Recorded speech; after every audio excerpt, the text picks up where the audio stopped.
Hello. आज की इस वीडियो के अंदर आपका स्वागत है। आज की इस वीडियो के अंदर हम क्लास 12 हिंदी अनिवार्य का व्याकरण का एक टॉपिक है भाषा व्याकरण और लिपि का परिचय। इसके बारे में संपूर्ण जानकारी इस वीडियो के अंदर जानने वाले हैं। ये आपके क्वेश्चन नंबर 1 के अंदर पूछा जाता है और ये एक एक नंबर के 2 अंक के क्वेश्चन पूछे जाते हैं। तो इसके बारे में इस वीडियो के अंदर संपूर्ण जानकारी जानने वाले हैं। और ऐसे ही और वीडियो देखने के लिए ऐसे ही मज़ेदार टॉपिक पर तो हमारे इस यूट्यूब चैनल को सब्सक्राइब करना ना भूलें। चलो वीडियो को शुरू करते हैं। यहाँ पर भाषा व्याकरण और लिपि का परिचय इस वीडियो के अंदर जानेंगे। तो सबसे पहले है भाषा किसे कहते हैं। तो भाषा भाषा शब्द संस्कृत की भाष धातु से बना है जिसका अर्थ है बोलना या वाक। आप इस बात को देख लीजिए। भाषा की परिभाषा लिखें तो व्यापक रूप से विचार विनिमय के माध्यम को भाषा कहते हैं। यह संकीर्ण या भाषा विज्ञान के अनुसार भाषा मनुष्य की विचार विनिमय की वाक उच्चरित उक्ति है, यानी कि भाषा अपने विचार प्रकट करने आदान प्रदान करने की एक युक्ति मानी गई है। हम इस वीडियो के अंदर छोटा सा वीडियो होगा, ज़्यादा बड़ा वीडियो नहीं होगा। इसके अंदर परीक्षा के अनुसार इस टॉपिक को पढ़ने वाले हैं, ज़्यादा टाइम आपका नहीं लेंगे। तो आप इस वीडियो को जल्दी यहाँ पर देख सकते हैं। और अब आगे बात करें, भाषा की एक परिभाषा हो रहा है। भाषा वह साधन है जिसके अनुसार मनुष्य अपने विचार भली भांति प्रकट कर सकता है तथा दूसरों के विचार स्वयं स्पष्ट समझ सकता है। इसी प्रकार से आप भाषा को देख सकते हैं। भाषा आदान अपने विचार उनको आदान प्रदान करने के लिए भाषा का उपयोग किया जाता है। संक्षेप में कहा जाए तो भाषा यादृच्छिक वाक प्रतीकों का वह व्यवस्था है जिसके माध्यम से मनुष्य परस्पर विचार विनिमय करता है। अब बात कर लेते हैं कि भाषा का उद्देश्य या संप्रेषण है, यानी कि कम्युनिकेशन, यानी कि बातचीत करना संप्रेषण कहलाता है। भाषा का स्वरूप, भाषा एक सामाजिक वस्तु है। भाषा परिवर्तनशील है। भाषा पैतृक संपत्ति न होकर अर्जित संपत्ति है, यानी कि भाषा अपने माता पिता से प्राप्त नहीं होती बल्कि इसको यहाँ पर अर्जित करना होता है, यानी सीखना होता है। ये चीज़ यहाँ पर बताई गई है। भाषा परंपरागत वस्तु है। ठीक है। भाषा की प्रकृति की बात करें तो भाषा जटिलता से सरलता की ओर गमन करती है। भाषा स्थल से सूक्ष्म की ओर होती है। भाषा अप्रौढ़ता से प्रौढ़ता की ओर होती है और यह संयोग अवस्था से वियोग अवस्था की ओर होती है। यहाँ पर सीधे सीधे यहाँ पर क्वेश्चन आपके वस्तुनिष्ठ क्वेश्चन आएगा तो उसके अंदर पूछा जा सकता है कि भाषा खालिस्तान जटिलता से सरलता की ओर होता है, गमन करती है। तो आप वहाँ पर भाषा लिख सकते हैं। और एबेसिडे के रूम में आएगा तो वहाँ पर आपसे इस प्रकार से पूछा जा सकता है। अब आगे बात कर लेते हैं कि भाषा के प्रकार कौन कौन से हैं। तो भाषा 2 प्रकार की होती है, मौखिक और लिखित। यहाँ पर मौखिक भाषा का मूल आधार ध्वनि है, यानी कि हम भाषा को मौखिक रूप से बोलते हैं तो वहाँ पर मूल आधार ध्वनि माना गया है जिसके अनुसार ही भाषा को बोला जाता है। ध्वनि को भाषा की लघुत्तम इकाई माना जाता है। मौखिक भाषा भाषा का सूक्ष्म रूप है। लिखित लिखित भाषा का मूल आधार लिपि है, यानी कि जो हम भाषा लिखते हैं उसका मूल आधार लिपि है और मौखिक भाषा का मूल आधार यहाँ पर ध्वनि है। ठीक। ध्वनि को भाषा की आत्मा माना गया है, यानी कि ध्वनि को यहाँ पर भाषा की आत्मा के रूप में माना गया है। अब आगे बात करते हैं तो आगे आपके दिया गया है भाषा के लिखित रूप के महत्व, इसके बारे में हम बात कर लेते हैं।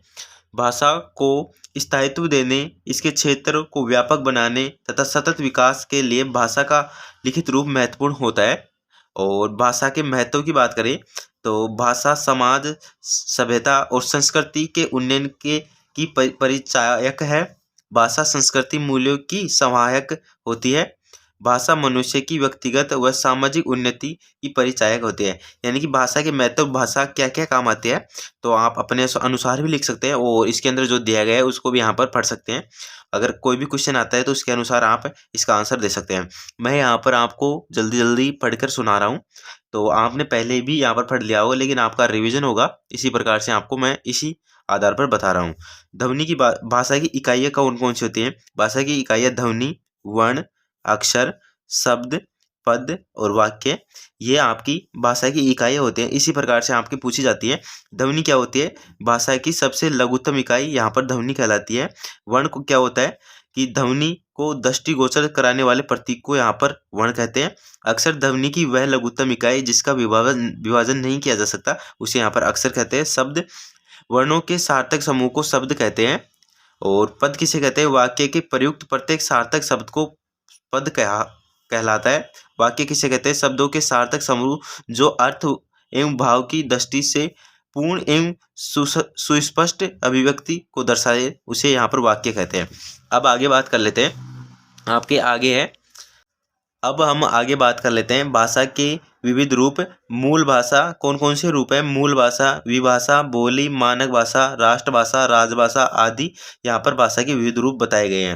राष्ट्रभाषा क्या होती है? किसी राष्ट्र में व्यापक रूप से सहज रूप से बोली व समझे जाने वाली भाषा राष्ट्रभाषा कहलाती है। हिंदी भारत की राष्ट्रभाषा भाषा है, ठीक है। अब आगे बात कर लेते हैं राजभाषा किस कहते हैं? संवैधानिक प्रावधान के तहत किसी राज्य के कार्यों के लिए अधिकृत भाषा राजभाषा कहलाती है। अनुच्छेद 343 के अनुसार 14 सितंबर 1949 को हिंदी को भारत की राजभाषा घोषित की गई। ये काफ़ी इंपॉर्टेंट होने वाला है, आप इस लाइन को यहाँ पर रट लीजिए। अनुच्छेद 343 के तहत 14 सितंबर 1949 को हिंदी को भारत की राजभाषा घोषित की गई है। और आपको इस चीज़ को रट ही लेना है, क्योंकि आपके यहाँ पर वस्तुनिष्ठ क्वेश्चन आएगा तो उसके अंदर पूछ सकता है कि हिंदी को भारत की राजभाषा कब घोषित की गई। और राजभाषा किसे कहते हैं? यानी कि हमारे कार्यालय संवैधानिक कार्यों में जिस भाषा का प्रयोग किया जाता है उसे यहाँ पर राजभाषा कहते हैं।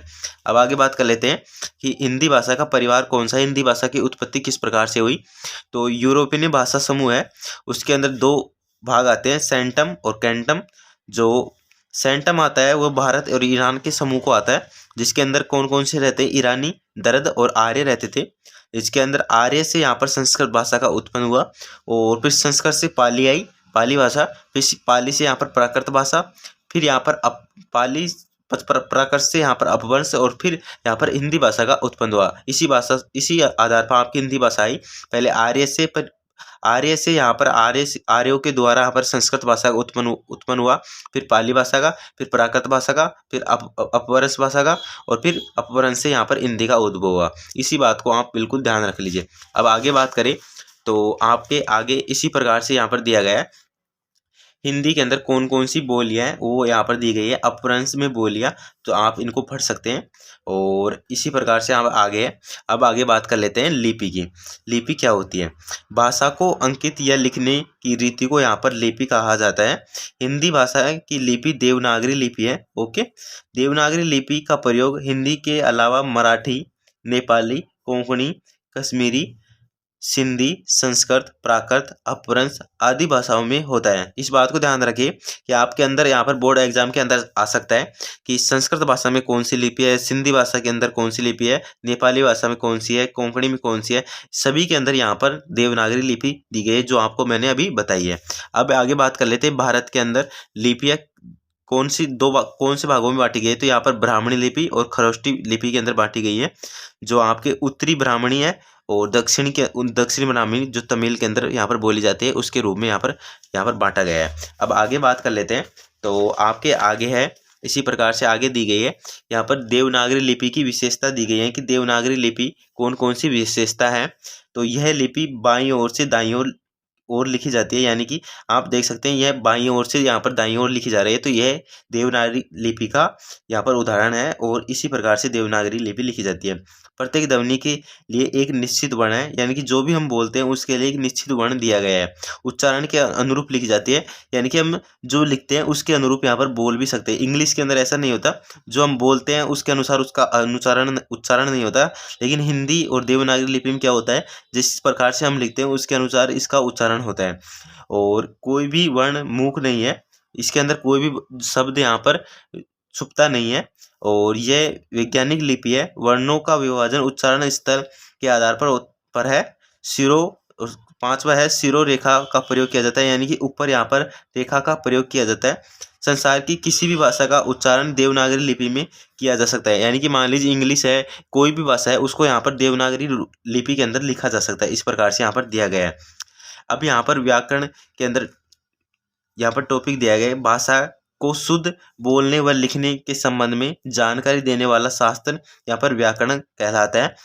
व्याकरण का शाब्दिक अर्थ है विश्लेषण करना। व्याकरण भाषा का विश्लेषणात्मक रचना का स्पष्ट करता है, यानी कि व्याकरण है जो शाब्दिक अर्थ होता है उसको विश्लेषण करता है, और व्याकरण को विश्लेषण करके उनको रचना को स्पष्ट करता है। ठीक है, व्याकरण को निम्न 4 अंग है: वर्ण विचार, शब्द विचार, पद विचार और वाक्य विचार इस प्रकार से यहाँ पर दिए गए हैं। जो आपके पिछली बारों यानी कि जो आपके पूर्व में आए हुए हैं पेपर के अंदर क्वेश्चन है वो आपको इस प्रकार से दिए गए हैं। इन्हीं क्वेश्चनों में से आपको आगे आपको बोर्ड एग्जाम के अंदर क्वेश्चन मिल जाएंगे, तो आप इनको स्क्रीनशॉट ले लीजिए और इनको अच्छे तरीके से याद कर लीजिए। आपका यह टॉपिक खत्म होता है। और ऐसे ही और वीडियो देखने चाहते हैं तो इस चैनल को सब्सक्राइब, और वीडियो के डिस्क्रिप्शन के अंदर हिंदी से रिलेटेड सभी वीडियो मिल जाएंगे, आप वहां से जाकर देख सकते हैं। धन्यवाद।